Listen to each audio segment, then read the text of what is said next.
Hello student. Today we are starting worksheet number 5. Subject is social science, class 7th, dated 4th of August. Yeah, name of the student here, name of the class teacher here. The worksheet topic is environment. Okay, so let's go ahead. After the long vacation, when Ravi started going to school again, he noticed that the only playground next to his school was dug up. ठीक है, जब काफ़ी समय की छुट्टियों के बाद रवि ने जब स्कूल जाना शुरू किया तो उसने नोटिस किया कि उसके स्कूल के आगे जो प्लेग्राउंड था और वो प्लेग्राउंड में खुदाई हो रही थी, यानी कि खुदा हुआ था. People said that a huge building with many flats will be constructed there. वहाँ पे एक बहुमंजिला इमारत बनने जा रही थी. लोगों ने उसको बताया रवि को. Ravi was almost in tears when he realized that the big playground with its soft grass, marigolds and butterflies is gone forever. Ravi की आंखों में आंसू आ गए थे जब उसने फील किया, रियलाइज़ किया कि एक बड़ा प्लेग्राउंड जिसमें मुलायम घास थी, फूल थे मैरीगोल्ड के और बटरफ्लाइज थी, वो हमेशा के लिए अब नहीं, चली गई हैं.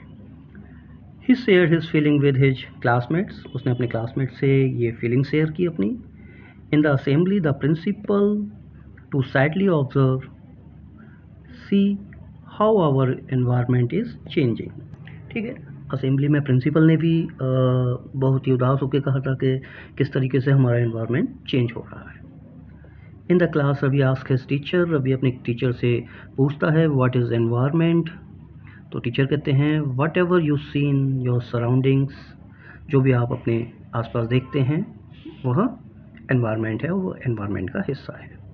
Ravi thought aloud. That means the school building, table, chairs, classroom, even that open field, the road, garbage, my friend, all are the part of our environment. Right. Okay, so next आगे चलते हैं. Make a list of things which are available around you according to this table. Things are available in household. ठीक है, तो घर में house चीज़ें जो है अवेलेबल होती हैं वो आप यहाँ लिखेंगे. मैंने जैसे कि पहले से लिखा हुआ है बेड, आप कुछ भी लिख सकते हैं जो घर में चीज़ अवेलेबल होती हैं.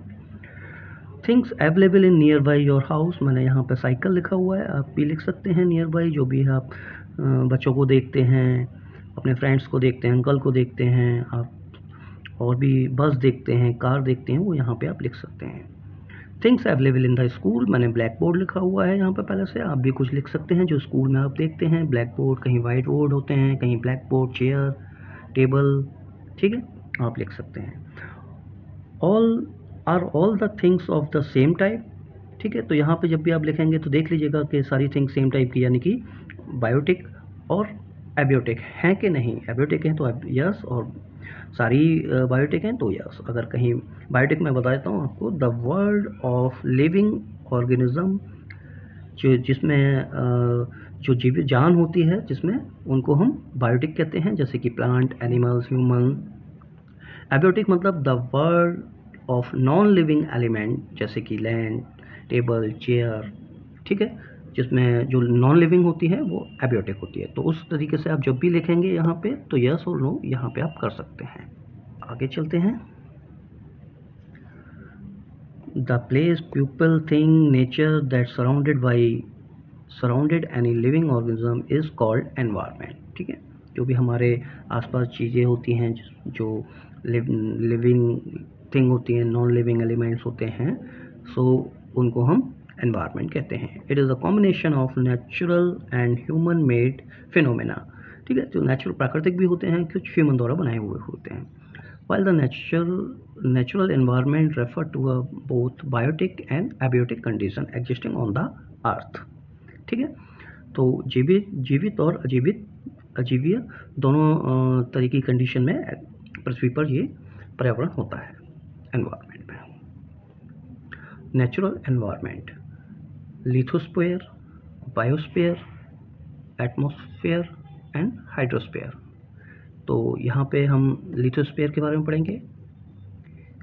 Lithosphere is the solid crust और the hard top layer of the earth. ठीक है, तो लिथोस्फीयर यानी कि सॉलिड क्रस्ट जो पृथ्वी के ऊपर चपटी और हार्ड लेयर्स होती हैं उनको हम लिथोस्फीयर कहते हैं, स्थल। ठीक है, it is made up of rocks and minerals and covered by a thin layer of soil. ठीक है, वो पहाड़ होते हैं, उसमें मिनरल्स होते हैं और वो कवर होते हैं मिट्टी में। ठीक है, एक मिट्टी की पतली लेयर होती है वो। तो it is an irregular surface with various landforms such as mountain, plateaus, plains, valley, etc. etc. So जो इरेगुलर सरफेस होते हैं उनके लाइक कि लैंडफॉर्म मैदानी रूप में मिलेंगे, पहाड़ के रूप में मिलेंगे, पठार के रूप में मिलेंगे, प्लांट्स प्लेन होंगे, घाटियों के वैलीज के रूप में होंगे। ठीक है, landform are found over the container and also on the ocean floors. ठीक है, lithosphere is the domain that provide us forest, grassland and grazing. ठीक है, लिथोस्फीयर मतलब कि हमें रहने के लिए फॉरेस्ट, मतलब फॉरेस्ट होते हैं, ग्रासलैंड होती है घास के लिए। ठीक है, और लिविंग वहाँ पे हम ह्यूमन हम लोग रहते हैं, दैट्स लिथोस्फीयर ही होती है वो सारी। लैंड होती है, लैंड फॉर एग्रीकल्चर, खेती भी कर सकते हैं, ह्यूमन सेटलमेंट। ठीक है, ह्यूमन रह सकते हैं। It is also a source of mineral wealth, जहाँ पे खनिज पदार्थ भी मिलते हैं। ओके, आगे चलते हैं, अब क्वेश्चन पे आ जाते हैं सीधा। ठीक है, question number 1, mention any one example of biotic resources. ठीक है, तो मैंने यहाँ पे पहले से लिखा हुआ है, आप देख सकते हैं। बायोटिक रिसोर्सेज यानी कि जीवीय, एनवायरनमेंट यानी कि ह्यूमन, एनिमल्स, प्लांट्स। ठीक है, क्वेश्चन नंबर 2 पे आ जाते हैं। Define lithosphere in your own word. It is the hard, मैंने लिखा हुआ है पहले से, rocky outermost shell of the earth made up of rock and soil. जो हार्ड और जो आउटर सेल जो होती है, जो रॉकी होती है और सॉलिड क्रस्ट होती है, और वो मेड अप होती है, कवर्ड होती है मिनरल और covered by a thin layer of soil, soil की थिन लेयर से कवर्ड होती है। ठीक है, तो यहाँ पे लिखा भी हुआ है, lithosphere is the solid crust hard top layer of the earth is made up the rocks and minerals and covered by a thin layer of soil. तो यहाँ तक आप लिख सकते हैं। ओके, तो ये क्वेश्चन नंबर 2 हो गया। यहाँ पे वर्कशीट आपकी फिनिश होती है।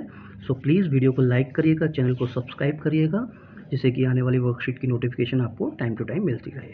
Thank you so much, have a nice day.